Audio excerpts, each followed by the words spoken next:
Sekarang saya lanjutkan kembali menggali sejarah adat Luak Nan Tigo dari Kato Pusako. Bab keempat, Luak Nan Tuo, yaitu syarat-syarat menjadi datuk. Kemudian dibuat dan disempurnakan syarat-syarat bagi orang yang akan ditegakkan sebagai datuk. 1. Laki-laki yang sudah gadang. 2. Berakal sehat. 3. Mengerti tentang adat di Luak Nan Tigo. 4. Babudi elok. 5. Cadik candokio. 6. Arif bijaksana. 7. Pelindung. 8. Berpandangan lawe. 9. Adil. 10. Tegas. 11. Araso jo pareso. 12. Berkara jo samu. 13. Bertanggung jawab. 14. Bersumpah sati. 15. Bersangsi. Itulah beberapa syarat yang harus dipenuhi oleh seorang datuk. Mengenai syarat-syarat itu, mari diuraikan satu persatu. 1. Laki-laki yang sudah gadang. Kemudian dibuatlah Kato Pusako adatnya. Kalau umur alun setahun jaguang. Kalau darah alun setampuk pinang. Kalau ilmu alun sehelai rambut. Kalau pengalaman alun seujung kuku. Dalam adat Luak Nan Tigo. Kalau nak pandai kue menuntut. Kalau nak tahu kue bertanya. Kalau nak kayo kue mencari. Kalau nak tuah bertabur urai. Kalau nak mulia topik ki janji. Kalau nak lurui bontangkan tali. Kalau nak namo tinggalkan jaso. Kedua, berakal sehat. Kemudian dibuatlah Kato Pusako adatnya. Berfikir di nan jani, berfaham di nan torang. Tahu di nan elok dengan buruk. Tahu di nan bana dengan salah. Tahu di nan halal dengan haram. Ka ate tak ambuang jantan, ka bawah tak kosik bulan. Siang torang babendang matahari. Malam torang basuluh basigai bulan. Ketiga, mengerti mengenai adat di Luak Nan Tigo. Kemudian dibuatlah Kato Pusako adatnya. Tahu di adik jo pusako. Tahu di adik nan basondi.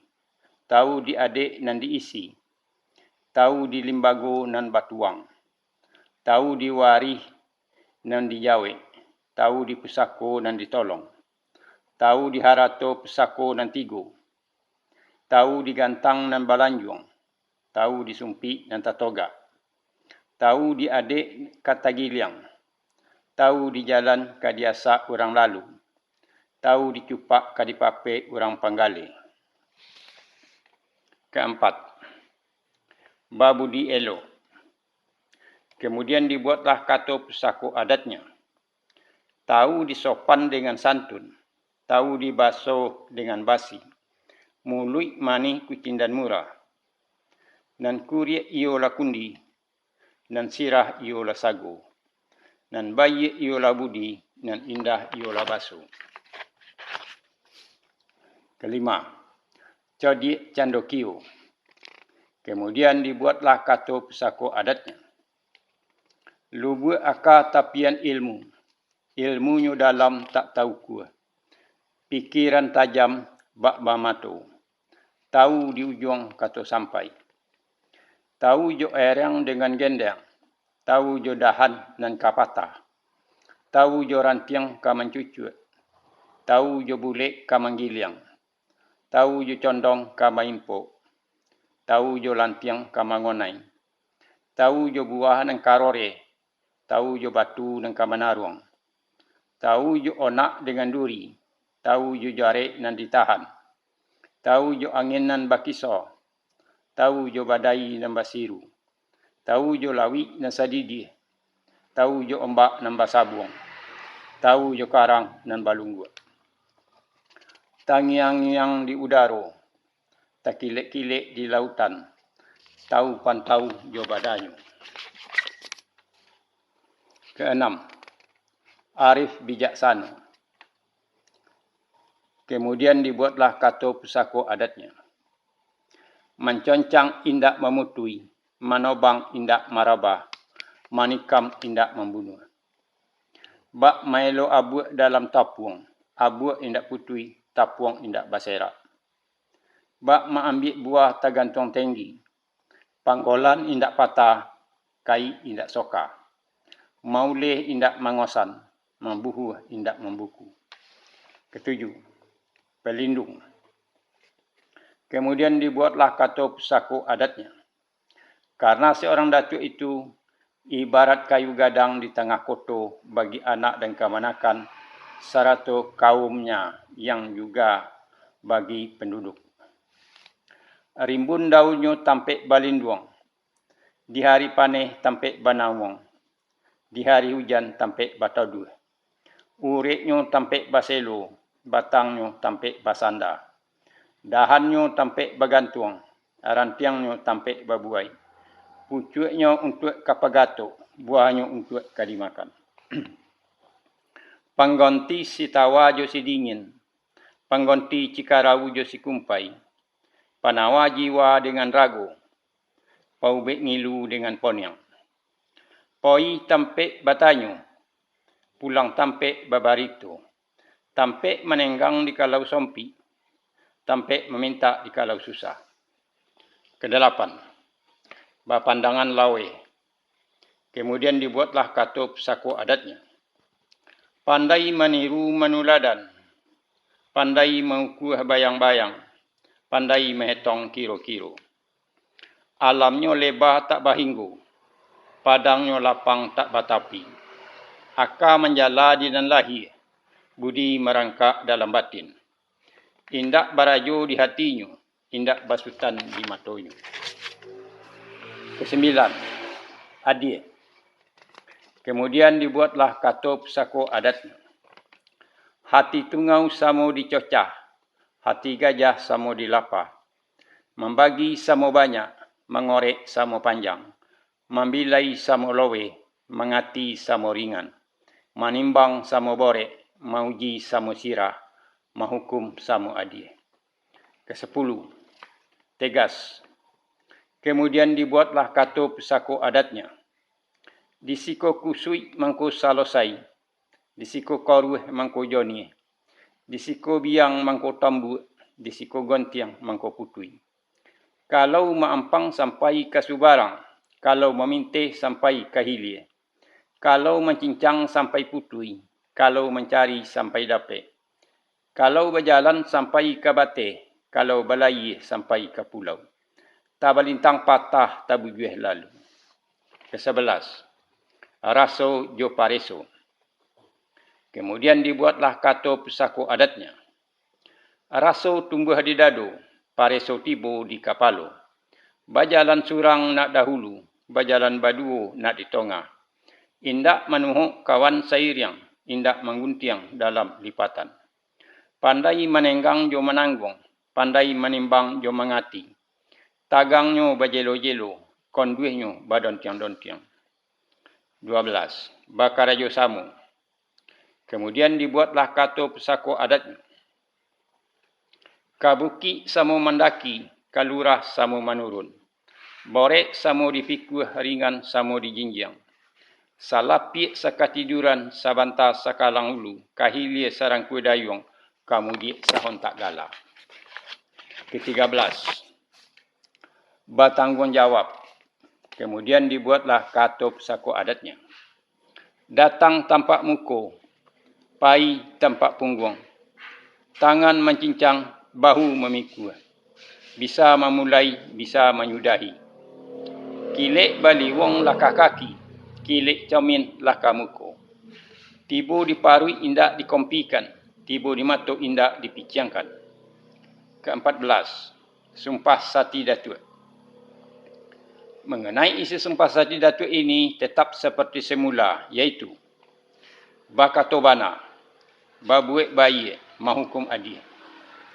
Bakatobana, iaitu seorang datuk yang sudah diberikan gelar pusako adat harus berkata yang benar dan tidak boleh berkata duto atau dusta dalam menjalankan kehidupan sehari-hari, baik terhadap anak dan kemenakannya maupun kepada kaum serta penduduk, sebab seorang datuk akan menjadi contoh suri teladan.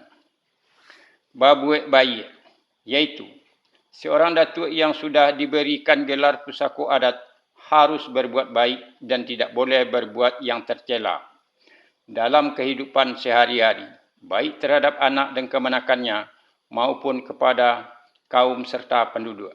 Sebab seorang datuk akan menjadi contoh suri teladan.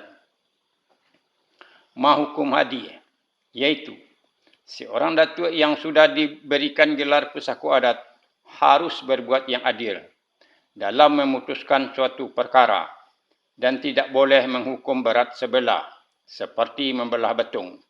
Yang sebelah dipijakkan ke bawah dan yang sebelah diangkat ke atas, baik terhadap anak dan kemenakan maupun kepada kaum dan penduduk. Sebab seorang datuk akan menjadi contoh suri teladan. Ke-15. Songsi untuk datuk. Mengenai isi songsi untuk datuk ini ada penambahan kata-katanya mengenai dikutuk, iaitu dikutuk dek datuk Ketumanggungan, dikutuk dek datuk para patih dan sabatang.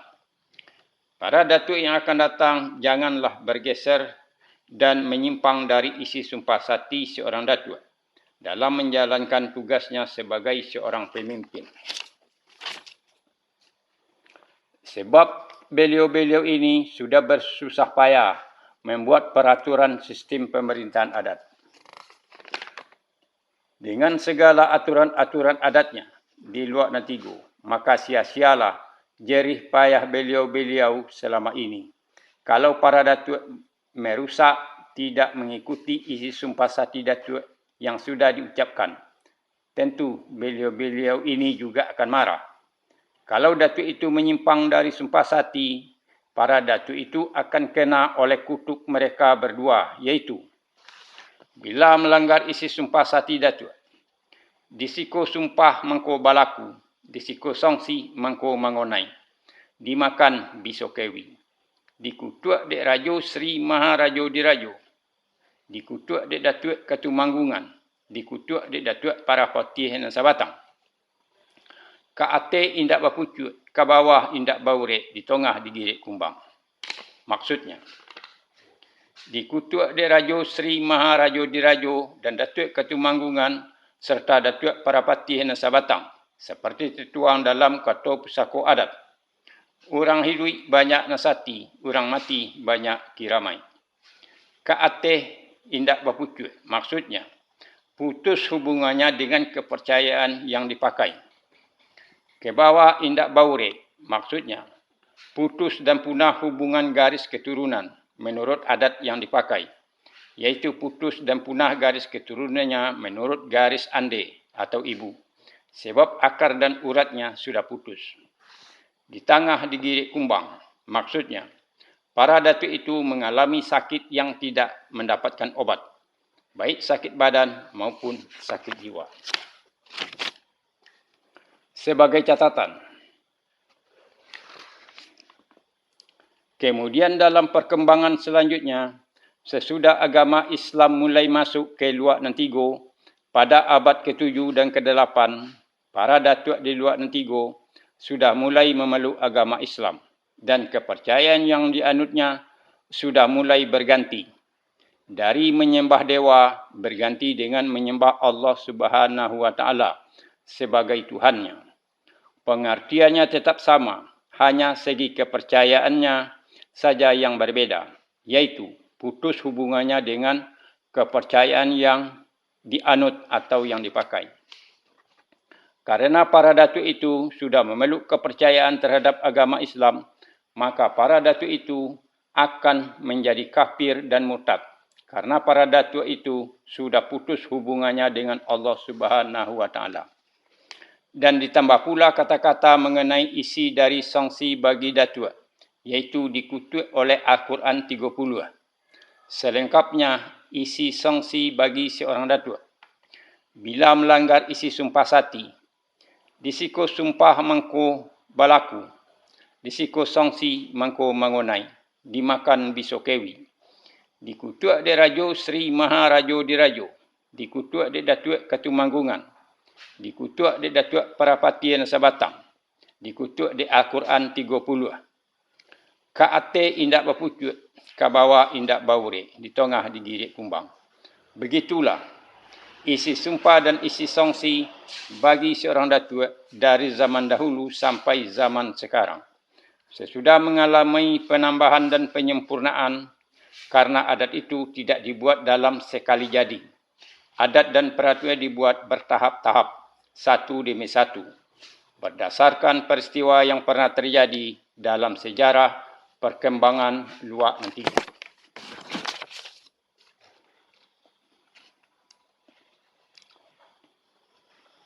Syarat-syarat bagi seorang yang memakai gelar pesako adat datuk kemudian dituangkan ke dalam pakaian adat datuk, iaitu 1. Sehelai kain berwarna hitam, panjangnya kira-kira 4-5 hektar, lebar kira-kira sajangkau, dinamakan deta bakata.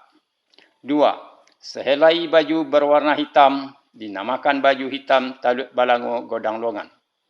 3. Sehelai sarawah berwarna hitam, dinamakan sarawah hitam galembong tapak itik ketek kaki. 4. Sehelai kain basahan baragi coklat, dinamakan sarung baragi coklat baati ayam. 5. Sebuah senjata kori, dinamakan kori pusako adat datuk. 6. Sebuah senjata tungkek, dinamakan tungkek pusako adat bosi jinawi. Itulah syarat-syarat untuk menjadi seorang datuk. Nanti akan saya lanjutkan dengan larangan bagi seorang datuk. Terima kasih.